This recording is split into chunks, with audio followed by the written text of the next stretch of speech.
روحنا فدا وعجل اللہ تعالی فرجہ الشریف. اما بعد فقد قال اللہ سبحانہ وتعالی فی کتابہ الحکیم اعوذ باللہ من الشیطان الرجیم بسم اللہ الرحمن الرحیم. ان الدین عند اللہ الاسلام ومن یبتغی غیر الاسلام دینا فلن یقبل منہ. ایک درود بھیجے محمد علیہ اللہم صلی علی محمد و آل محمد. عزیزان محترم، اسلام کے عنوان سے کہ اسلام کیا تھا اور اب کس حالت میں ہے، اس عنوان سے آپ کی خدمت میں کچھ گفتگو ہوئی ہے. اسی سلسلے میں ہماری گفتگو یہاں تک پہنچی کہ اس سے پہلے کہ انسان امام حسین علیہ السلام کا ساتھ دے، اس مقصد میں ان کی ہمراہی کرے، ضروری ہے کہ انسان پہلے اس مقصد کو سمجھے کہ وہ کیا مقصد ہے اور کس کام کے لیے، کس مشن کے لیے امام علیہ السلام نے اتنی بڑی قربانی دی. امام علیہ السلام خود فرماتے ہیں کہ میں جو اس راہ میں نکلا ہوں، جو میں نے خروج کیا ہے، قیام کیا ہے، وہ اس امت کے اندر جو انحراف پیدا ہو گیا ہے، جو بگاڑ پیدا ہو گیا ہے، میں چاہتا ہوں کہ اس کی اصلاح کی جائے، امر بالمعروف کروں، نہی از منکر کروں، اور اپنے جد اور اپنے پدر گرامی کی سیرت پر چلوں.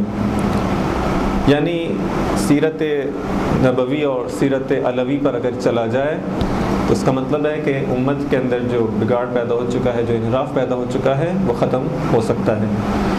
وہ جو امت کے اندر دین سے دوری آ چکی ہے وہ ختم ہو سکتی ہے. دوبارہ سے اس معاشرے کے اندر دین کا نفاذ ہو سکتا ہے. بس اس جملے سے رہنمائی لیتے ہوئے میں نے سوچا کہ خود سیرت سے استفادہ کیا جائے، اس کی رہنمائی میں ہم دیکھیں کہ وہ کیا پیغام ہے دین کا، حقیقی دین کیا ہے، اسلام حقیقی کیا ہے، تاکہ اس کو پہلے مرحلے میں ہم سمجھ سکیں، اور پھر جب ہم دیکھیں کہ اس دین کو ضرورت ہے تو اس کے لیے ہم امام کی سیرت پر چلتے ہوئے بڑی سے بڑی قربانی دینے کے لیے تیار ہو سکیں. بس ان چند دنوں کے اندر اس موضوع کے تحت آپ سے کچھ گفتگو ہوگی. ممکن ہے گفتگو شاید آپ کو کچھ خشک لگے، مختلف لگے، عام طور پہ اس طرح کی گفتگو شاید نہ ہو، لیکن بالآخر ضروری ہے. بعض چیزیں ضروری ہوتی ہیں، اس طرح سے بعض دوائیں کو لینا پڑتا ہے، اس کی سختی کو برداشت کرنا پڑتا ہے. اللہ میں کوشش کروں گا کہ اگر خدا نے توفیق دی تو تھوڑا سا اس کو آپ کے لیے شیرین کیا جائے تاکہ اس کی سختی تھوڑی کم ہو سکے، جس طرح دواؤں کو تھوڑا شوگر کوٹڈ کیا جاتا ہے. لیکن بالآخر تھوڑا سا آپ کو ساتھ دینا ہوگا، تھوڑی توجہ کرنی ہوگی. لیکن اللہ، امید ہے، خدا سے دعا کرتے ہیں کہ بالآخر اس کوشش کو انشاءاللہ اپنی بارگاہ میں قبول فرمائے اور ہم سب کے لیے انشاءاللہ مفید ثابت ہو. ایک درود بھیجیں محمد علیہ محمد.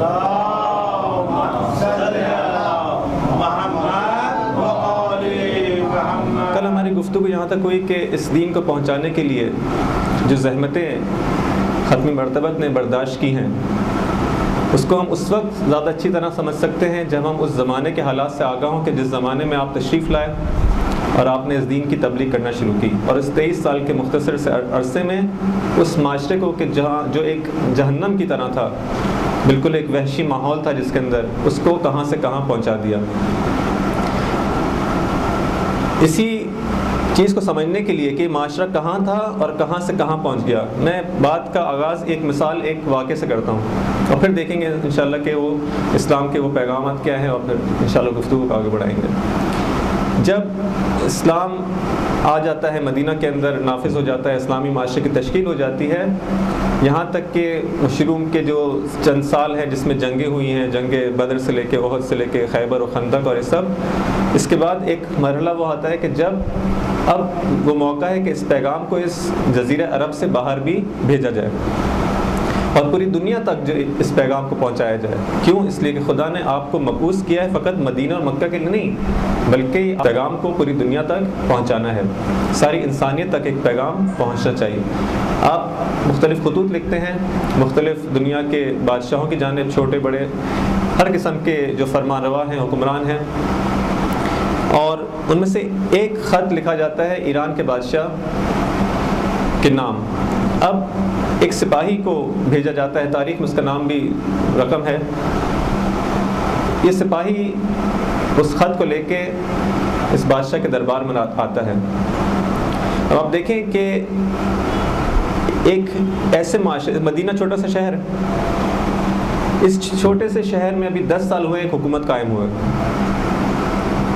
اور جن لوگوں پر یہ حکومت قائم ہوئی ہے وہ کس قسم کے لوگ ہیں, کل آپ کی خدمت میں عرض ہوا. خود یہ مدینہ جو ہے یہ بعثت سے قبل اس کی کیا حالت تھی, وہی جزیرہ عرب کی جس طرح کی حالت تھی. یہاں پہ کہا جاتا ہے تاریخ کے اندر کہ کل 11 افراد تھے جن کو پڑھنا لکھنا. مدینہ کے اندر, پورے مدینہ کے اندر جہالت کا یہ عالم تھا کہ 11 افراد وہ ہیں کہ جو پڑھنا لکھنا جانتے ہیں. یہ نہیں کہ مثلا بہت بڑے عالم فاضل ہو, نہیں, جن کو پڑھنا لکھنا آتا ہے 11 افراد تھے. مکہ کے اندر 17 افراد اور مدینہ کے اندر 11. یہ وہ اس معاشرے کا عالم تھا. یہاں سے ایک بندہ اس 10 سال کے بعد, یعنی جو حکومت قائم ہونے کے بعد, ایک سپاہی کو بھیجا جاتا ہے کہ جاؤ, کہاں پہ جاؤ, فرض کریں کہ آج بھیجا جائے کہ اس وقت کا جو 2 سپر پاورز تھے, ایک ایران تھا اور ایک روم تھا. جس طرح سے آج اگر بھیجا جائے کسی شخص کو اوباما کی خدمت میں کہ جاؤ ایک پیغام کو پہنچاؤ جو اس دنیا کا اس وقت جو ہے مثلا فرعون بن کے بیٹھا ہے. خوب, ایک آدمی, اب اس بیک گراؤنڈ کو سامنے رکھیں کہ کس بیک گراؤنڈ سے اٹھ کر یہ آیا ہے.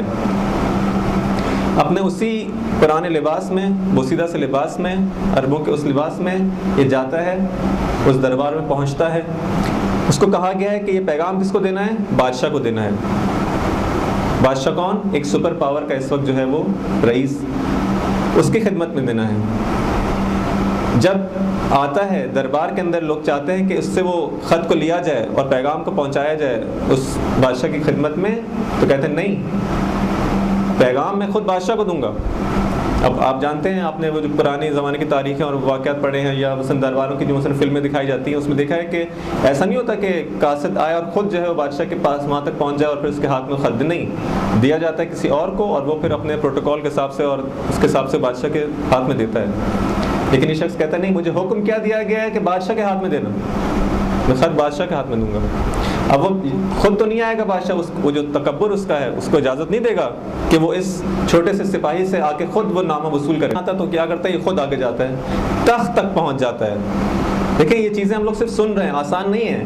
ایک عام آدمی ہے, ایک عام سپاہی ہے, کوئی کمانڈر نہیں ہے. ایک عام سپاہی کو یہ وظیفہ دیا گیا, ذمہ داری دی گئی ہے, تمہیں کام کرنا ہے. اس طرح سے تربیت ہوا یہ شخص, اس طرح سے اس کے اندر وہ توحید کا وہ جذبہ اس کے اندر ہے کہ اس کے سامنے اب کوئی ڈر نہیں ہے, کوئی خوف نہیں ہے. جاتا ہے, تخت تک پہنچ جاتا ہے. بعض افراد نے اس طرح میں لکھا کہ بعید نہیں کہ اس نے اس کے سامنے جو تخت ہے, جو اس نے ایک ٹیبل رکھا ہوا ہے, اس کے اوپر پیر رکھ کے بھی جو ہے اس کو جو ہے وہ انعامہ دیا کہ یہ لوگ. کہتا ہے کیا ہے اس نامے کے اندر, کہتا ہے اس کے اندر جو ہے وہ 3 مختصر سے جملے ہیں, 3 باتیں ہیں کہ جو میں تمہارے لیے لے کر آیا ہوں. وہ پیغام کیا ہے؟ پیغام یہ ہے کہ کیا چاہتے ہیں جس نے مجھے پیغام دیا ہے, اس نے کیا پیغام لے کے بھیجا ہے؟ میں نے اس لیے آیا ہوں تاکہ لِيُخْرِجَ النَّاسَ مِنْ عِبَادَةِ الْعِبَادِ إِلَى عِبَادَةِ اللَّهِ. وہ میرا جو نبی ہے وہ اس لیے مبعوث ہوا ہے, اس کو خدا نے اس لیے اس دنیا میں بھیجا ہے, ان لوگوں کے درمیان بھیجا ہے تاکہ لوگوں کو نکال لے بندگان کی عبادت سے اور کہاں لے جائے, خدا کی عبادت کی جانب. پھر کوئی تم جیسے لوگوں کی عبادت نہ کرے, تم جیسے لوگوں کے سامنے سجدہ نہ کرے. ہم اور تم, اب یہ میرے الفاظ ہیں کسی دوسرے حدیث کے مطابق, جہاں پہ ارشاد ہوتا ہے کہ ہم سب جو ہیں کس سے ہیں, آدم سے ہیں, اور آدم تراب سے ہیں, آدم مٹی سے ہیں, کوئی فرق نہیں ہے مختلف انسانوں میں. یہ شخص کہتا ہے پہلا پیغام یہ ہے کہ نکالا جائے لوگوں کو عباد سے, یعنی بندوں کی عبادت سے, بندوں کے سامنے سجدہ نہ کریں بلکہ خدا کے سامنے سجدہ کریں. من ضیق الدنیا الی سعۃ الدنیا والآخرہ, یہ دنیا کی تنگی سے ان کو نکالیں. کہاں پھنسے ہوئے ہیں, کہاں ان کی خواہشات فقط اس دنیا کے اندر جو ہیں وہ دم توڑ جاتی ہیں. جب دیکھتے ہیں کہ یہ کچھ کر نہیں پاتے ان بادشاہوں کے سامنے, ان ظالموں کے سامنے, تو ان کی پوری خواہش کیا ہوتی ہے کہ اسی دنیا میں اسی سختی کے ساتھ ہی صحیح 2-4 دن زندگی گزار لیں. 2-4 دن اگر ان کو جو ہے وہ ایک تر روٹی کا نوالا مل جائے تو اسی پہ خوش ہو جاتے ہیں. یہی ان کے لیے بہت بڑی بات ہے. پوری زندگی جب انسان تنگی میں گزارتا ہے تو تھوڑی سی بھی اگر اس کی جو ہے وہ اس کو عیش مل جاتا ہے تو اس کے لیے بہت بڑی چیز ہوتی ہے. پھر اسی میں زندگی گزار رہی ہے بشر. کہتے ہیں کہ یہ اسلام کیا چاہتا ہے؟ تاکہ لوگوں کو نکالے اس دنیا کی تنگی سے. کہاں پھنسے ہوئے ہو؟ فقط تمہارا افق کتنا چھوٹا ہے, ہورائزن تمہارا کتنا چھوٹا ہے, کیوں آگے نہیں دیکھ پا رہے؟ ہم چاہتے ہیں کہ تمہیں لے جائیں, تمہارے ہورائزن کو بڑا کیا جائے, الی سیئۃ الدنیا والآخرہ, اور تم کو یہ سمجھایا جائے کہ یہ دنیا فقط یہی نہیں ہے. اگر یہ دنیا ختم بھی ہو گئی تو جو آگے والی آنے والی جو جہان ہے وہ اسی کا کنٹینیوشن ہے. ایک طرح سے یوں کہا جائے کہ تمہیں کبھی فنا نہیں ہے, موت فنا نہیں ہے, بلکہ تمہیں سمجھایا جائے کہ موت فقط یہاں سے منتقل ہونا ہے, ایک دروازے کا کھل جانا ہے کہ تم اس چھوٹی سی دنیا سے ایک بڑی جہان کی طرف چلے جاؤ. اس وقت کے لوگوں کے لیے کتنا نیا ہوگا, کتنا اس کے اندر ایک تازگی ہوگی. کبھی انہوں نے سنا نہیں ہوگا کہ یہ شخص کون ہے, کہاں سے آیا ہے. ہم تو جو ہے اس بادشاہ کے سامنے ہمیشہ اپنی زندگی گزار دی سجدہ کرتے ہوئے, کیا ہمیں کہہ رہا ہے؟ وَمِن جَوْرِ الْأَدْيَانِ إِلَىٰ عَدْلِ الْإِسْلَامِ. ان بندگان خدا نے, جو اس وقت کی بات کر رہا ہوں, وہاں کے ایران کے لوگ تھے, انہوں نے شاید کبھی عدل کا نام نہیں سنا ہوگا. عدل ہوتا کیا ہے ہم کو معلوم نہیں ہوگا, عدل یعنی کیا. یہ شخص آ کے کہتا ہے کہ ہم آئے ہیں, یہ اسلام آیا ہے تاکہ تمہیں جور ادیان سے, ادیان سے مراد یہاں پہ ضروری نہیں کہ وہاں پہ کوئی دین ہو, نہیں, ایک سسٹم, جو بھی سسٹم تمہارا چل رہا ہے, جو ظالمانہ سسٹم جو چل رہا ہے, ظالمانہ نظام حیات جو تمہارا چل رہا ہے, اس سے تم کو نکالا جائے اور کہاں کی جانب لایا جائے؟ الی عدل الاسلام. اسلام جو عدالت کی جانب رہنمائی کرتا ہے. اس شخص کے اندر یہ کہاں سے اتنی جرت پیدا ہوئی؟ کس نے اس کے اندر اتنی جرت ڈالی کہ ایک بادشاہ کے سامنے اس طرح سے گفتگو کرے بغیر کسی خوف و خطر کے؟ اس لیے کہ جب اس نے دیکھ لیا اپنے دل کی آنکھوں سے, اس نے اس چیز کو پہچان لیا, اس چیز پر ایمان لے آیا کہ یہ تو کچھ بھی نہیں ہے, ساری طاقت اس کے ہاتھ میں ہے, جو کچھ بھی ہے ہر چیز اس کے قبضہ قدرت میں ہے. اس کو صرف اس نے سنا نہیں ہے, اس کو صرف اس نے پڑھا نہیں ہے, اس پر ایمان لایا ہے, اس کو یقین ہو گیا. جس طرح سے اس وقت ہمارے سامنے یہ ساری چیزیں موجود ہیں, آنکھوں سے دیکھ رہے ہیں, ہمیں یقین ہے ان چیزوں کا. جب سورج نکلتا ہے تو دن کی روشنی کس طرح ہمارے آنکھوں کے سامنے آیا ہوتی ہے, اس طرح سے اس کو اس بات کا یقین ہے کہ یہ شخص میرا کچھ نہیں بگاڑ سکتا. ہمیں آیا اس طرح سے یقین ہے؟ آیا ہم اس طرح سے ایمان رکھتے ہیں خدا پر؟ یہ ہے, یہ اسلام ہے جو حقیقی آیا تھا, اور اس طرح سے اس نے تربیت کی ہے. اور اے کاش اس سسٹم جس طرح سے رسول اللہ صلی اللہ علیہ وآلہ وسلم جو ہے جو دے کر گئے تھے اور جس کے حوالے کر گئے تھے, اگر اس کے ہاتھ میں آتا اور اسی طرح سے ایک کے بعد ایک آتا رہتا, تو اس دنیا کے اندر اس وقت جنت ہوتی, اس دنیا کی جنت ہوتی. یہاں پہ خدا کی عبادت ہوتی, اس طرح سے عبادت ہوتی جس طرح سے ایک نمونہ آپ کی خدمت میں پیش کیا. لیکن افسوس کہ یہ نہ ہو سکا. لیکن انشاءاللہ وہ دن خدا کرے دور نہ ہو کہ دوبارہ سے یہ سسٹم واپس آ سکے اور اپنی آخری حجت کے ذریعے دنیا کے اندر نافذ ہو سکے. انشاءاللہ ہم سب بھی دعا ہے کہ انہیں ایام کے اندر, انہیں شبوں کے اندر دعا کریں کہ ہم کو اسی امام حسین علیہ السلام کے خون کا بدلہ لینے کے لیے انشاءاللہ ان کے ساتھ دے سکیں, ان کے رکاب میں شہادت ہمیں نصیب ہو, اور ہم دیکھ سکیں کس طرح سے کلمہ خدا جو ہے اس دنیا کے اوپر دوبارہ سے جو ہے وہ اس کا بول بالا ہوتا ہے. بس یہ ایک مثال ہے کس طرح سے تربیت کی گئی. سب سے پہلا پیغام کیا تھا؟ قولوا لا الہ الا اللہ تفلحوا. اگر تم قولو سے مراد یہ نہیں کہ فقط کہہ دو اور فلاح پہنچ جاؤ, نہیں, قولو یعنی یہی والا قولو, یعنی واقعا ایمان لے آؤ اس بات پر. اگر تم یہ کہہ دیتے ہو, اس بات کو سمجھ لیتے ہو, اس بات پر ایمان لے آتے ہو کہ لا الہ الا اللہ, تو کامیابی تمہارے ساتھ ہے, دنیا و آخرت کی کامیابی تمہارے قدم چومے گی. اس جگہ سے جو ہے پیغام کو شروع کیا گیا. لیکن حیف نہیں کہ جس چیز کو بنیاد بنایا گیا, اسلام کی تعلیمات کا آغاز کہاں سے کیا گیا؟ یعنی تمام برائیوں کی جڑ کیا ہے؟ شرک ہے, جو سب سے اہم ترین خرابی ہے. سب سے پہلے اسی پہ ہاتھ رکھا گیا, اسی کو جو ہے وہ صحیح کرنے کی کوشش کی گئی. کہا کہ سب سے بڑا ظلم جو اس معاشرے کے اندر ہو رہا ہے وہ کیا ہے؟ شرک ہے. اس کو دور کیا جائے اور اس معاشرے کو, اس انسانیت کو توحید کی جانب لایا جائے. لیکن ہم لوگ جو کہ مسلمان ہیں, آیا ہمیں ضرورت نہیں ان تعلیمات کی؟ کتنا زیادہ ہم وقت ان عقائد کی جانب کی طرف دیتے ہیں, کتنا ٹائم دیتے ہیں. ہمارا سارا وقت تو فقط اپنی زندگی, اگر ہم نے ٹائم لگایا, یعنی جو ان لوگوں کی بات کر رہا ہوں جو دیندار ہیں, جو دین کی جانب مائل ہیں, ان کی تو بات نہیں ہے. جو مائل ہیں ان کا اکثر ٹائم کہاں لگتا ہے؟ انہی احکامات کے اندر. کہ کس طرح سے نماز پڑھنی ہے، کس طرح سے روزہ رکھنا ہے، کس طرح سے یہ کرنا ہے. جس کو حج کرنا ہوتا ہے تو وہ دیکھتا ہے کہ میرا حج کس طرح سے ہی ہو جائے گا، پھر اس کو خمس بھی دینا ہے، یہ ساری چیزیں ہیں. لیکن یہ کیا ہے؟ یہ شریعت جو ہے، یہ جو احکامات ہیں اہم ضرور ہیں، اس کا انکار کوئی نہیں، کوئی غلط فہمی نہ ہو، ضرور اہم ہے. لیکن اس کی مثال اس طرح سے دی جاتی ہے جیسے فرض کریں کہ اخروٹ ہے. ایک اخروٹ کے اندر ایک اس کا مغز ہے، ایک اس کا جو ہے جو لب لباب ہے جو، اور ایک اس کا چھلکا ہے. چھلکا بھی موٹا تازہ ہے. کیوں موٹا تازہ ہے؟ کیونکہ اس کے اندر جو چیز ہے اس کو ضرورت ہے کہ اس کی ایک ایسی چیز ہو جس کی اچھی طرح سے حفاظت کر سکے. اگر وہ چھلکا نازک ہو، یہاں پہ جو ہے وہ اس کو صدمہ پہنچے گا، خراب ہو جائے گا. چھلکا ضروری ہے، اگر چھلکا نہیں ہوگا تو وہ اس کا جو مغز ہے خراب ہو جائے گا. لیکن چھلکا ہے کیوں؟ اس مغز کی خاطر ہے. اصل چیز وہ مغز ہے، لیکن چھلکا بھی اس کا ضروری ہے. شریعت اور یہ جو تعلیمات اساسی دین ہے، جو بیسک تعلیمات ہے، بنیادی تعلیمات ہیں، اس کی مثال ایسے ہی ہے. اب چھلکے سے کوئی غلط فہمی میں یہ کہنا کہ مولانا صاحب تو کہہ رہے تھے یہ فکر جو ہے چھلکا ہے، نہیں. بات کو سمجھنے کی کوشش کریں، بات کا جو ہے وہ خراب نہ کریں. کیونکہ افسوس ہے کہ بالآخر اس معاشرے کے اندر بہت بات جو ہے پھر پھیلائی جاتی ہے.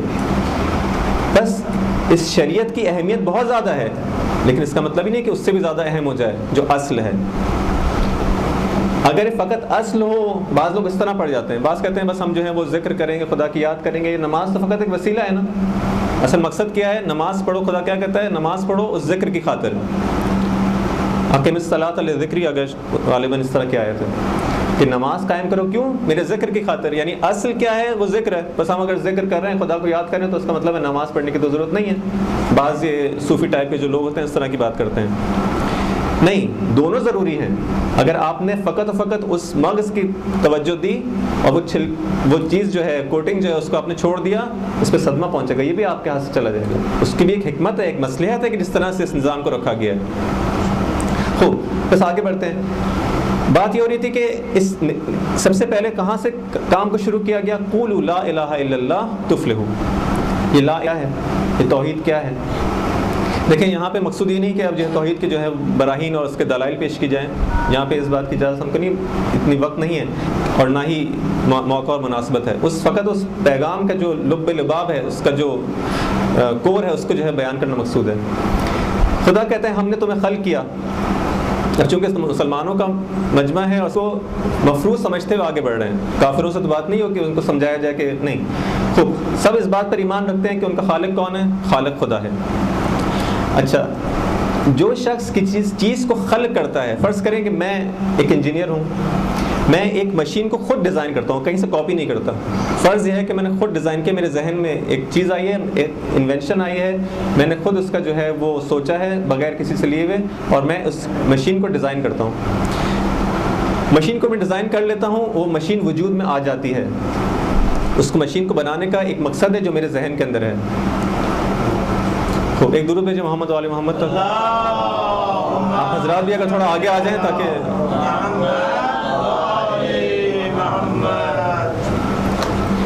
بس جو انجینئر ہے جس نے اس مشین کو ڈیزائن کیا ہے، اس کا ایک مقصد ہے. وہ چاہتا ہے کہ اس کو ایک خاص مقصد کے لیے میں بناؤں اور یہ کام اس سے مجھے لینا ہے. جب یہ مشین کو خلق کر لے گا تو کیا کسی کو یہ حق ہے کہ دنیا کے قوانین کے مطابق بھی اگر دیکھ لیں، کیا کسی کو حق پہنچتا ہے کہ جیسی وہ خلق ہو جائے اب کوئی اور آ کے وہ کہے کہ یہ چیز میری ہے؟ نہیں. اس نے خلق کیا ہے، اس کو اس نے اس کو بنایا ہے. بس مالک کون ہے اس کا؟ جس نے اس کو بنایا ہے وہی اس کا مالک ہے. بس جو خالق ہوتا ہے وہ کیا ہوتا ہے؟ وہی مالک بھی ہوتا ہے. اور جو خالق ہوتا ہے اسی کو زیادہ معلوم ہوتا ہے کہ یہ چیز کس لیے ہے اور کس طرح سے بہتر چلے گی. دیکھیں قرآن کیا فرماتا ہے؟ الذی خلقنی فہو یہدین. جو مجھے خلق کرتا ہے وہی میری ہدایت بھی کرے گا. جو مجھے خلق کرتا ہے اسی کو زیادہ معلوم ہے کہ اس نے مجھے کیوں بنایا ہے، کس طرح بنایا ہے، میری ڈیزائن کس طرح سے ہے، میں کس طرح سے کام کروں گا تو اس ہدف تک پہنچ سکوں گا، کس سسٹم کے تحت چلوں گا تو وہاں تک پہنچ سکوں گا، اسے معلوم ہے. الذی خلقنی فہو یہدین. فہو یہدین، دیکھیں ہوا وہی میری ہدایت کر سکتا ہے، وہی، کوئی اور نہیں کر سکتا. اگر کسی اور کی ہدایت پہ میں اصل میں تو ہدایت نہیں ہے، کسی اور کی بات پہ میں چلوں گا، کسی اور کے سسٹم کو میں چلوں گا، گمراہ ہو جاؤں گا. اصل ہدایت وہاں پہ ہو نہیں سکتی، امکان نہیں ہے. جو مجھے خلق کرے گا وہی میرا مالک بھی ہوگا. جو خلق کرتا ہے وہی مالک بھی ہوتا ہے. جو خلق کرتا ہے مالک جب مالک بھی ہے, کیا اس کو اختیار ہے کہ اس چیز کے اندر جو اس کی مخلوق ہے, جو اس کی مملوک ہے, جو اس کی ملکیت ہے, اس کے اندر جس طرح سے تصرف کرے, جس طرح سے اس کو استعمال کرے, یا کوئی اور آ کے کہہ سکتا ہے کہ میں اس کے اندر کوئی استعمال کروں گا, تصرف کروں گا؟ کوئی نہیں کہہ سکتا. بس جو خالق ہے اور جو مالک ہے وہی اس کے اندر تصرف کر سکتا ہے, اور جس طرح سے اس کو چلانا چاہے گا وہی چلائے گا, جو نظام دینا چاہے گا اس کو چلانے کا وہی دے گا. اسی کو کہتے ہیں دین.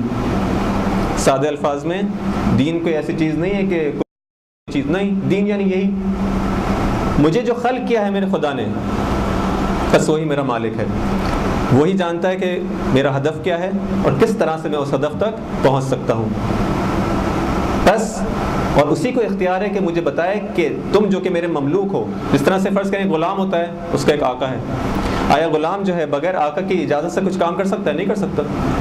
جس طرح سے اس کا آقا چاہے گا وہ کام کرے گا, جہاں اس کو بھیجے گا وہ جائے گا, جہاں سے روکے گا وہ رک جائے گا. اس کا اپنا کوئی اختیار نہیں ہے. ہم اور آپ بھی اسی طرح سے ہیں, پوری مخلوقات اسی طرح سے ہیں. اصلاً یہ میں مملوک کسی کا ہوں, یعنی میرا پورا وجود, یہ میری چیزیں نہیں ہے, میرا گھر نہیں ہے, ان کی بات نہیں کرنا. میرا خود اپنا میرا وجود جو ہے یہ میرا نہیں ہے. میں مملوک ہوں, میں عبد ہوں کس کا؟ جس نے مجھے خلق کیا ہے اور جو میرا مالک ہے. جو میرا مالک ہے اس کی اجازت کے بغیر, یعنی فرض کریں کہ اگر میں آپ کو ایک امانت دیتا ہوں کہ آپ اس کی حفاظت کریں, اور اس میں آپ فلان کام کر سکتے ہیں اگر آپ چاہیں تو, آیا میں اس کی اجازت کے بغیر اس سے زیادہ کچھ کر سکتا ہوں؟ نہیں کر سکتا. جس حد تک اس نے مجھے اجازت دی ہے بس اسی حد تک میں کام کر سکتا ہوں. اگر اس سے زیادہ اگر میں کروں گا تو کیا ہوگا؟ خیانت ہے, وہ خائن ہوں میں اس کام کے اندر. میرا پورا وجود جو ہے یہ کیا ہے؟ میرے اپنے اختیار میں نہیں ہے. میں مملوک ہوں کسی کا, میں عبد ہوں کسی کا. کس طرح سے ہم جرأت کرتے ہیں اس بات کو کہتے ہوئے؟ پہلے دن بھی آپ کی خدمت میں بیان کیا, بعض لوگ ہوتے ہیں مسلمان ہیں لیکن کتنی ہٹ درمی کے ساتھ کہتے ہیں کہ ہم جو ہیں وہ ریلیجیس نہیں ہیں, ہم مذہبی نہیں ہیں. اپنا تعارف اس طرح سے کراتے ہیں. کتنی شدید گمراہی میں ہے شخص, کتنی زیادہ طغیان ہے اس کے اندر. طغیان ہے نا, مملوک کسی کا ہے اور کہہ رہا ہے کہ میں اس کی بات نہیں مانوں گا. یہ نمک حرامی ہے. کھاتے کسی کا ہو, بات کسی کی مانتے ہو. یہ ہے دیکھیں دین کا پورا جو ہے خلاصہ. قولوا لا الہ الا اللہ تفلحوا, یعنی یہی.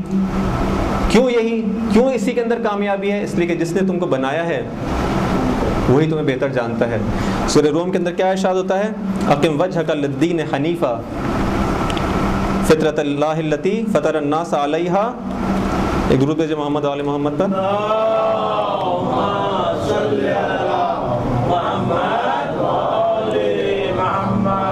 لا تبدیل, جس طرح سے کچھ آتا ہے لا تبدیل لخلق اللہ.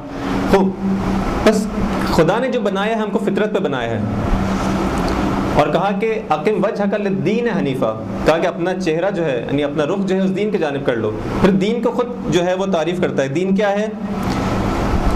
فطرت اللہ التی فطر الناس علیہا. ہاں, یہ دین کیا ہے؟ وہی تمہاری فطرت ہے. فطرت کسے کہتے ہیں؟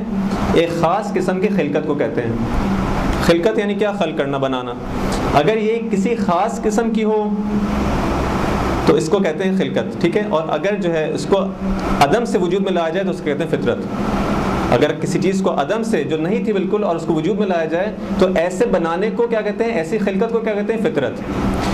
بس ایک خاص قسم کا بنانا ہے تمہارا. انسان تم کو جو بنایا ہے ہم نے ایک خاص قسم سے بنایا ہے, ایک خاص ڈیزائن ہے اس کا. اس کو ہر طرح سے تم نہیں چلا سکتے. بس کیا کرو, اپنا چہرہ جو ہے, اپنا رخ جو ہے دین کی جانب کر لو. اقم وجہک للدین حنیفا. حنیفہ یعنی کیا مطلب؟ حنیف کہتے ہیں بالکل اسٹریٹ, ادھر ادھر تمہارا جو ہے وہ رجحان نہ ہو, ادھر نہ دیکھو ادھر نہ دیکھو, سیدھا صراط مستقیم پر فائز ہو جاؤ. حنیف کے مقابلے میں کیا ہوتا ہے؟ جنیف. جنیف کیا ہے؟ جو کبھی ادھر چلا جائے. اس کے مقابلے میں حنیف. حنیف کیسے کہتے ہیں؟ جو ایک سیدھے راستے کو اپنا لے. اقم وجہک للدین حنیفا. تمہیں ضرورت نہیں ہونی چاہیے کہ کبھی اس طرف جاؤ, کبھی سیکولرزم کا نعرہ لگے تو ادھر چلے جاؤ, کبھی لبرلزم کا نعرہ لگے تو ادھر چلے جاؤ, کبھی کیپٹلزم کی طرف چلے جاؤ, کبھی سوشلزم کی طرف چلے. نہیں, تمہیں ہم نے بنایا ہے, ہمیں معلوم ہے کہ تم کس طرح لے کے جانا ہے. یہ فقط اسلام ہے. ان الدین عند اللہ الاسلام. یہ تمہیں بتائے گا کہ تمہاری فلاح کس کے اندر ہے. قولوا لا الہ الا اللہ تفلحوا, یعنی یہ فلاح تمہاری، کامیابی تمہاری اسی دین کے اندر ہے. درود بھیجے محمد علی محمد. اللہم صلی علی محمد وآل محمد. دیکھیں آج کے معاشرے کے اندر اگر کوئی شخص یہ کہتا ہے کہ میں ایک مثلا ہم کہیں کہ ایک جوان ہے، یونیورسٹی میں پڑھتا ہے فرض کریں، ٹھیک ہے، نماز کا ٹائم آتا ہے، اس کو شرم محسوس ہوتی ہے کہ وہ کس طرح سے جو ہے اس وقت جا کے جو ہے اول وقت میں نماز پڑھے. دیکھیں جو لوگ آشنا ہیں چیزوں سے اس کو درک کریں گے. ہوتا ہے ہمارے معاشرے کے اندر شرم کس چیز سے آتی ہے؟ شرم دین پر عمل کرنے سے آتی ہے. ایک جوان لڑکی ہے، جاتی ہے سوسائٹی کے اندر، معاشرے کے اندر نکلتی ہے، اس کو شرم محسوس ہوتی ہے کہ کس طرح سے میں حجاب کامل کے ساتھ آؤں. اس کا مذاق اڑایا جاتا ہے، استہزاء، مذاق، تمسخر ہوتا ہے اس کا کہ تم جو ہے کتنے بیکورڈ لوگ ہو، اس زمانے میں بھی پتہ نہیں کس روش پر چل رہے ہو. ہے کہ نہیں؟ یہ ساری چیزیں ہمارے معاشرے کے اندر ہیں کہ نہیں ہیں؟ اگر ایک شخص جو ہے اس سے کہا جائے کہ مثلا یہ جو ہے بزنس ہے، اس کے اندر فرض کریں اس طرح سے آپ جو انویسٹ کر رہے ہیں اس کے اندر سے یہ ربا ہے، کہتے ہیں ربا، دنیا اس کے بغیر چل نہیں سکتی. اگر جو لوگ مثلا یہاں سے فورن کنٹریز جاتے ہیں پڑھنے کے لیے، اسٹوڈنٹس جاتے ہیں، بہت ہمیں یعنی اس کو حساس ہونا ہوگا. کتنے ہی ایسے کیسز ہیں، کتنے ہی ہمارے سامنے ہیں. ہر ایک جو شخص یہاں بیٹھا ہے اس کے خاندان میں آپ نے دیکھا ہوگا، یہاں سے گیا ہے، اس معاشرے کے اندر جاتا ہے، کچھ عرصہ ریزسٹ کرتا ہے، کچھ ہوتے ہیں چند ایک جو ریزسٹ کر پاتے ہیں، آہستہ آہستہ اس میں بہہ جاتا ہے، ریزسٹ نہیں کر پاتا. کتنے ہی میرے دوست خود ہیں جنہوں نے ہم کو بتایا کہ شروع میں انہوں نے مقاومت کی، ریزسٹ کیا، بعد میں وہ حرام گوشت سب کچھ کھانا شروع ہو گئے. جب اس ماحول کے اندر آپ آ جاتے ہیں، وہ قبح جو ہے، قباحت ہے کسی چیز کی ختم ہو جاتی ہے. اب دور کی مثال کے لیے اپنے معاشرے کی مثال لیں. چند سال پہلے تک ٹی وی پہ جو کچھ دکھایا جا رہا ہے اس وقت، یہ وہ انڈین فلموں میں جو دکھایا جاتا تھا. اور ہمارے جو دیندار گھرانے سب چیزیں دیکھنے کو اصلاً جو ہے وہ نہیں ہوتا تھا. جس کے اگر وی سی آر ہوتا تھا وہ چھپ چھپ کے جو ہے کیسٹیں لے کے آتا تھا کہ کوئی دیکھ نہ لے کہ اس کے ہاتھ میں جو کیسٹ ہے. کیسٹ کا مطلب ہے کہ دیندار نہیں ہے. لیکن کیا ہوا، آہستہ آہستہ جب زمانہ چینج ہو گیا، وہی سب کچھ آج ہمارے ٹی وی میں دکھایا جا رہا ہے. اچھا آپ کو ڈرامے کے اندر ممکن آپ ڈرامہ بند کر دیں، ایڈس کے اندر اس سے بدتر ہر چیز تو دکھائی جا رہی ہے. لیکن اب اس کا قبح ختم ہو گیا، اس کی قباحت ختم ہو گئی. اب ماڈرنٹی کا علامت کیا ہے؟ آپ ایڈوانسڈ ہیں. آپ اگر آپ دین کا نام لیتے ہیں، اچھا دین کا نام لینا ہے تو اس طرح سے لیں جس طرح ہم چاہتے ہیں، کہ جس کے اندر سب اس یعنی دین بھی ہو اور باقی سب چیزیں بھی ہوتی رہیں. انشاءاللہ ابھی وقت گزر گیا، انشاءاللہ اس کی مثالیں عرض کروں گا کہ کس طرح کا دین اس وقت ہمارے معاشرے کے اندر آئی جائے. دیکھیں قرآن کیا کہتا ہے. تم سمجھتے ہو کہ تم اگر جو ہے وہ دین کو چھوڑ رہے ہو تو تم ماڈرن ہو، بہت عقل مند ہو، بہت عاقل انسان ہو. نہیں، قرآن کی منطق یہ نہیں ہے. آپ کو وعدہ کیا تھا کہ کچھ اس طرح کی مثالیں دوں گا کہ بتایا جائے کہ اسلامی طرز تفکر کیا ہے، قرآن کی منطق کیا اور ہماری منطق اس وقت کیا ہے. قرآن کی منطق میں عقل مند کون ہے؟ قرآن کس کو عقل مند کہتا ہے؟ کہتے ہیں کہ فاستخف قومہ فاطاعوہ. فرعون کا ذکر ہوتا ہے. فرعون اپنی امت کو ان کا مسخرہ کرتا ہے، ان کو بیوقوف بناتا ہے. جب بیوقوف بنا لیتا ہے تو اس کی اطاعت کرتے ہیں. یعنی بیوقوفی کی علامت کیا ہے؟ کہ آپ دین موسیٰ کو چھوڑ دیں، حقیقی دین کو چھوڑ دیں اور ایک اور دین کے پیچھے چلے جائیں. اور واضح آیت، فاتبعوا امر فرعون وما امر فرعون برشید وما امر فرعون برشید، نہیں، امر فرعون برشید. ان لوگوں نے کیا کیا؟ اتباع کی. کس کی امر کی؟ کس کے؟ فرعون کے امر کی. فرعون کا حکم کیا ہے؟ خدا کے مقابلے کا حکم ہے. خدا کے حکم کو چھوڑ دیا، خدا کے دین کو چھوڑ دیا، فرعون کے امر کی اتباع کی. وما امر فرعون برشید. رشید کسے کہتے ہیں؟ رشد کسے کہتے ہیں؟ میچورٹی کو. اس کے اندر میچورٹی نہیں تھی کہ وہ خدا کے حکم کو چھوڑ کے جو ہے فرعون کے حکم کے قبول کر لیں. تیسری آیت، وَمَن يَرْغَبُ عَن مِلَّةِ إِبْرَاهِيمَ إِلَّا مَن سَفِهَ نَفْسَهُ إِلَّا مَن سَفِهَ نَفْسَهُ. کون ہے جو کہ ملت ابراہیم کو، اس دین اسلام کو چھوڑ دے گا، اس کو چھوڑ دے گا. رغبت ان کا مطلب کیا ہے؟ کہ اس کو چھوڑ دے. ملت ابراہیم کو چھوڑ کر کون چھوڑے گا؟ إِلَّا مَن سَفِهَ نَفْسَهُ، جو احمق انسان ہوگا. اگر اس کا آسان ترجمہ کیا جائے، احمق انسان، سفی انسان، سمجھ بوجھ نہیں ہے اس کے اندر. قرآن کی منطق کے اندر، اسلامی طرز تفکر کے اندر احمق یہ شخص ہے کہ جو دین خدا کو چھوڑ بیٹھا ہے. کیوں احمق ہے؟ کیونکہ اس نے اس راستے کو چھوڑ دیا ہے کہ جو اس کو فلاح کی جانب لے جا رہا تھا. فرض کریں کہ آپ ایک طرف جا رہے ہو, آپ کا سیدھا آپ کا ایک ہدف ہے, آپ کو یہاں سے وہاں تک جانا ہے, راستے میں آپ بالکل صحیح جا رہے ہیں, آپ کے پاس جو ہے فرض کریں ہر چیز کمپس بھی موجود ہے, آپ کو جو ہر وقت جو ہے GPS لگا ہوا ہے, ہر طرف آپ کو گائیڈ کر رہا ہے کہ تم صحیح جا رہے ہو. راستے میں اگر دو پاگل انسان آپ کو نظر آئیں اور آپ کا مذاق اڑائیں اور کہیں کہ تم کہاں جا رہے ہو اور یہ بھی کوئی راستہ تو ادھر سے ہے, آپ ان پاگلوں کی بات کو مان لیں گے یا آپ ان پہ کہیں گے کہ یہ بیوقوف نہیں جانتے, یہ بیچارے ہیں, ان کو ہدایت کی ضرورت ہے, یہ نہیں سمجھ رہے, یا نہیں ان کی بات مان کے اپنا راستہ چھوڑ دیں گے؟ ہمارے ساتھ کیا ہو رہا ہے عزیزان محترم؟ شاید تلخ باتیں ہیں, شاید بہت تلخ باتیں ہیں, لیکن واقعی غور کریں ان چیزوں کے اوپر. کیا ان چیزوں پہ غور کرنے کی ضرورت نہیں؟ ہم جس طرح سے زندگی گزار رہے ہیں, کیا ایسا نہیں ہے کہ ہم کو دو پاگل انسان آ کے کہتے ہیں, ہمارا یہ معاشرہ جو ہٹ چکا ہے اپنی اس فطرت سے, ہم کو آ کے کہتا ہے کہ تم کس راستے پہ جا رہے ہو, اور ہم ان کی بات پہ چلے جاتے ہیں. امام علیہ السلام کا نہج البلاغہ میں خطبہ حمام کے اندر بہت خوبصورت جملات ہیں. اس کا مفہوم اس کا یہ ہے کہ جب یہ متقی انسان کی جو تعریف کرتے ہیں, یہاں تک پہنچ کے کہتے ہیں کہ یہ ایسے لوگ ہوتے ہیں کہ جن کو دیکھ کر دوسرے کہتے ہیں عجیب, مثلا ان کا جو ہے دماغ شاید گھوما ہوا ہے. نہیں, دماغ ان کا گھوما ہوا ہے. یہ لوگ تو اس راستے, اس صراط مستقیم کے اوپر ہیں. ان کی ایک ایسی حالت جب دیکھتے ہیں کہ یہ صبح شام عبادت میں لگے ہوئے ہیں, خدا کے راستے میں جہاد میں لگے ہوئے ہیں, کوشش کر رہے ہیں, کوئی چیز ان کو تھکاتی نہیں ہے, کوئی چیز ان کو انفاق کرنے سے نہیں روکتی, کوئی چیز ان کو ایثار کرنے سے نہیں روکتی. جب ایسا شخص دیکھتے ہیں تو معاشرہ کہتا ہے یہ کس قسم کا انسان ہے, دنیا کمائے بیٹھ کے یہ کن چیزوں میں لگا ہوا ہے؟ دنیا کی منطق تو یہی ہے نا.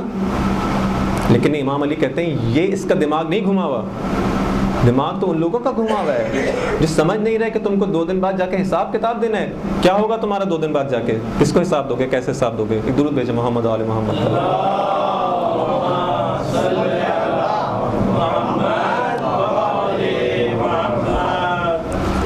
بس انسان کو ان حالات کے اندر کیا کرنا چاہیے؟ خدا سے انسان جو ہے پناہ مانگ سکتا ہے. حالات سخت ہیں, آسان نہیں ہے. خود روایت کے اندر موجود ہے کہ آخر زمان کے اندر حالات سخت ہوں گے. دین پر رہنا ایسے ہی ہوگا کہ جس طرح سے ایک انسان اپنی ہتھیلی کے اوپر انگارے رکھے. سخت ہے, لیکن جب انسان ہدف کی جانب نگاہ ہو, اس کو معلوم ہو کہ مجھے کیا ملنے والا ہے, کیا اجر ہے جو میرا انتظار کر رہا ہے, تب اس کی ہمت بنتی ہے, اس کو جو ہے وہ اس راستے پہ چلنے کی ہمت بنتی ہے, اور اس راستے کو چل دعا کرنی چاہیے. ہمیں کچھ دعائیں ہمیں تعلیم کی گئی ہیں کہ ان کو جو ہے انسان آخر زمان پڑھے. یا اللہ یا رحمان یا رحیم یا مقلب القلوب ثبت قلوبنا علی دینک. یا مثلا اللہم عرفنی نفسک, اے خدا مجھے تو خود اپنی معرفت عطا فرما.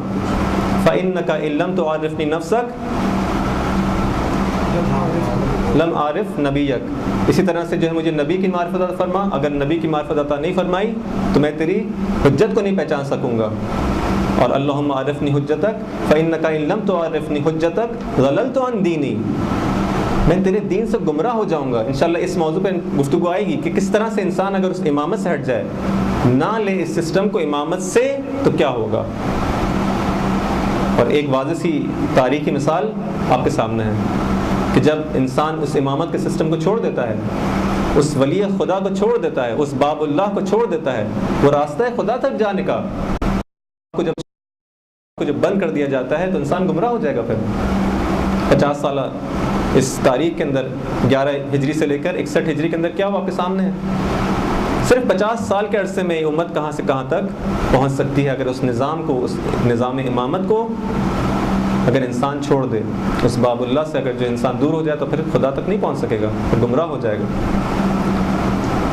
سلام ہمارا اس ذات پر, اس عظیم ہستی پر. ابھی برادر مسلم جب مرثیہ پڑھ رہے تھے, میرے ذہن میں خیال آیا کہ امام علیہ السلام نے اتنے سارے مصائب جو برداشت کیے ہیں اس راستے کے اندر, ہر طرح کی مصیبت جو آپ سوچ سکتے ہیں اور جو ہم نہیں سوچ سکتے. ہمیں کیا معلوم ہوتی ہے, اسے کہتے ہیں وما ادراک, کیا ہمیں معلوم کہ کیا ہوا ہے اس دن اور اس دن کے بعد سفر ہے. اصل ہم سوچ نہیں سکتے, لیکن امام نے کس طرح سے اس کو برداشت کیا. کیا وہ قلب تھا اس عظیم ہستی کا, کتنی اس کے اندر وسعت تھی. عزیزان محترم, ہر قسم کی جو ہم سوچ سکتے ہیں, جو بلا کو سوچ سکتے ہیں, اس ہستی نے برداشت کیا ہے.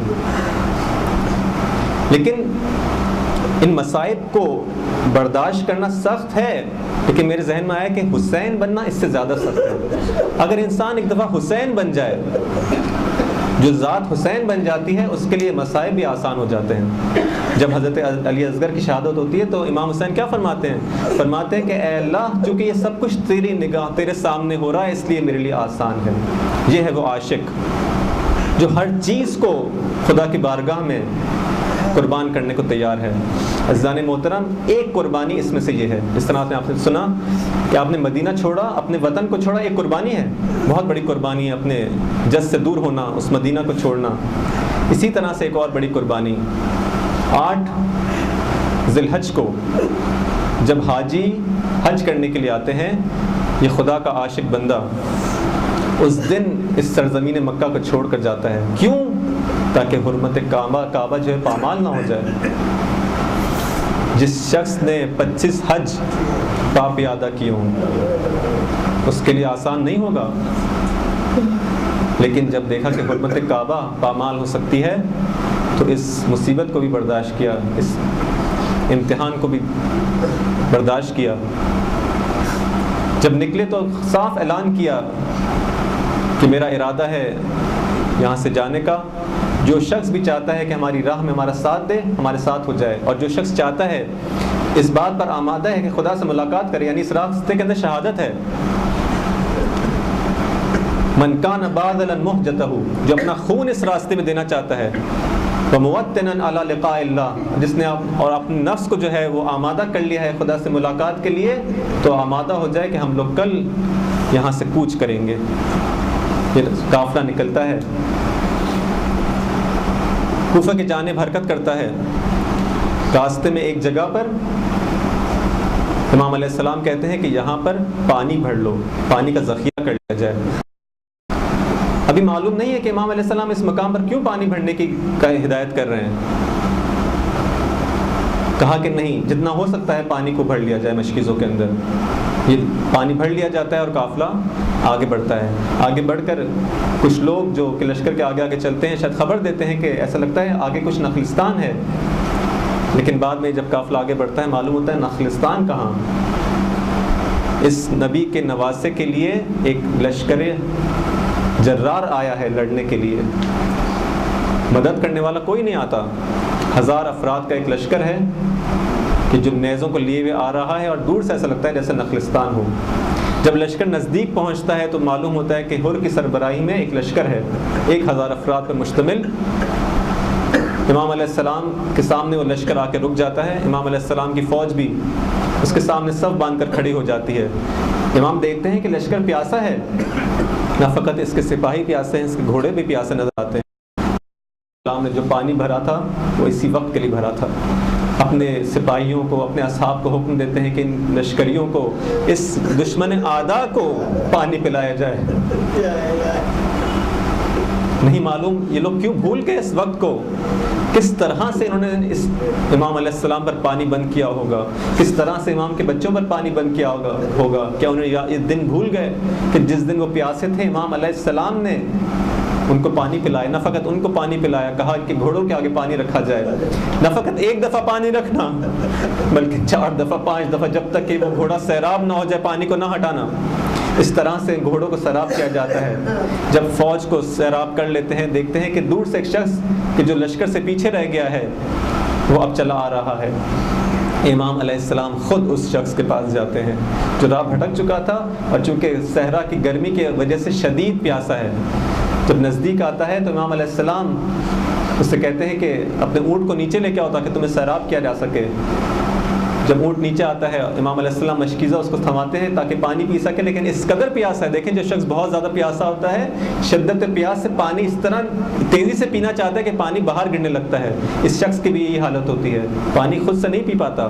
امام علیہ السلام اس مشکیزوں کو اپنے ہاتھ میں لیتے ہیں، اپنے ہاتھ سے اس کو پانی پلاتے ہیں، اس شخص کو پانی پلاتے ہیں خود اپنے ہاتھ سے۔ یہ ہے امام کا کرم، یہ ہے امام کی عظمت، یہ لشکر، لیکن نہیں معلوم کتنا سنگ دل لشکر تھا. یہ لشکر آگے بڑھتا ہے. یہ اسی دن جو ہے جب نماز ظہر کا وقت ہوتا ہے، امام علیہ السلام جو ہے لشکر کو خطاب کر کے کہتے ہیں کہ دیکھو تم نے خود مجھے بلایا ہے، تم نے تو خود مجھے بلایا ہے، اگر تم نہیں چاہتے کہ میرے ساتھ دو تو میں واپس چلا جاتا ہوں. وہ راستہ روکتا ہے، کہتا نہیں، مجھے حکم ہے کہ میں آپ کو واپس نہ جانے دوں. بالآخر بات آگے بڑھتی ہے. عصر کا وقت آتا ہے. عصر کے وقت امام دوبارہ اس لشکر کو خطاب کرتے ہوئے کہتے ہیں اے کوفیوں، اے لشکر، تم کیا بھول گئے کہ تم نے مجھے خود نامہ لکھا ہے، تم نے مجھے خط لکھ کے بلایا تھا. اور کہتا ہے میں نے آپ کو خط نہیں لکھا. امام علیہ السلام کہتے ہیں جاؤ اس بوری کو لایا جائے. اس میں وہ خط کی ایک بڑی تعداد موجود ہے. اس کو لشکر کے سامنے پھینکا جاتا ہے اور کہتے ہیں کہ دیکھو تم نے نام لے کے کہتے ہیں کیا مجھے خط نہیں لکھا تھا کہ آپ آئیں، ہم آپ کی کمک کریں گے، آپ کی مدد کریں گے، آپ کی نصرت کریں گے. یہ کون سی مہمانداری ہے کہ تم کسی کو مہمان بلاؤ اور اس طرح اس کے ساتھ بے وفائی. لیکن اس لشکر کے کانوں پہ جو تک نہیں رینگتی. امام علیہ السلام دوبارہ نماز پڑھاتے ہیں. یہ لشکر بھی امام علیہ السلام کے پیچھے ہی، فوج لشکر اعداء بھی آپ کے پیچھے ہی نماز پڑھتا ہے. جب نماز ختم ہو جاتی امام کہتے ہیں کہ ہم دوبارہ سے واپس جائیں گے. اور آ کے آپ کے گھوڑے کی لگام پکڑ کے کہتا ہے کہ نہیں، میں آپ کو جانے نہیں دوں گا، میرا حکم ہے کہ آپ کو کوفے کی جانب لے جاؤں.